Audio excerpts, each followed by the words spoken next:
चला आज टोमॅटोची आपण वेगळ्या प्रकारची चटणी बघूया। तर टोमॅटोचे असे 2 भाग करून घ्यायचे आहे। काही लसूण पाकळ्या घेतलेल्या आहेत, छान असा लसूण तळून घ्यायचा आहे, आपल्याला लालसर होईस्तो आणि बाजूला काढून घ्यायचा आहे। त्यानंतर काही लाल मिरच्या, बॅडगी मिरची घेतलेली आहे, ती देखील तळून अशी कुरकुरीत होईपर्यंत तळून घ्यायची आहे आणि बाजूला काढून घ्यायची आहे। अशा प्रकारे व्यवस्थित तळून घ्यायची आहे, छान अशी कुरकुरीत होते मिरची। आता आपण लसूण आणि मिरची एकत्र हाताने कुस्करून घेणार आहोत, किंवा स्मॅशरने पण तुम्ही बारीक करून घेऊ शकता। तर हाताने छान असा बारीक करून घेतलेला आहे मी। तर ही मिरची आता आपण टोमॅटो देखील छान परतून घ्यायचे आहेत, छान असं त्यातला साल निघेपर्यंत टोमॅटो असे परतून घ्यायचे आपल्याला।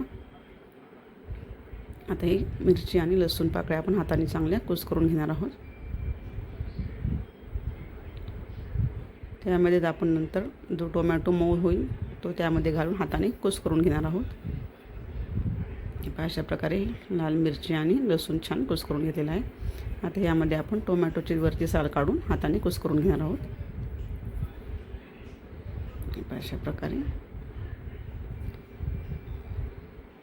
सगळं छान व्यवस्थित कुस्करून घ्यायचं आहे। आता आपण फोडणी करून घेऊया।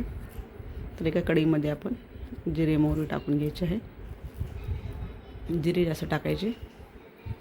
आता हे जे सारण आपण हाताने कुस्करून घेतलं आहे त्यामध्ये टाकून घ्यायचं आहे आपल्याला। तर छान असं ते परतून घ्यायचं आहे हे सारण 2 ते 3 मिनटं। छान खूप छान चटणी लागते ही। आता यामध्ये आपण थोडंसं लिंबाचा रस टाकून घेऊया।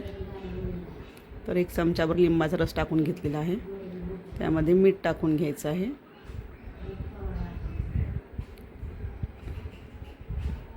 अशा प्रकारे हे खूप चटणी छान लागते आणि वरतून कोथिंबीर टाकून आपली पटकन होणारी चटणी आहे।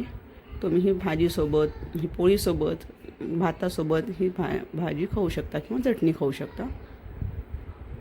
तर ही रेसिपी कशी वाटली नक्की मला सांगा। माझ्या चॅनल लाईक करा, सबस्क्राईब करा। धन्यवाद।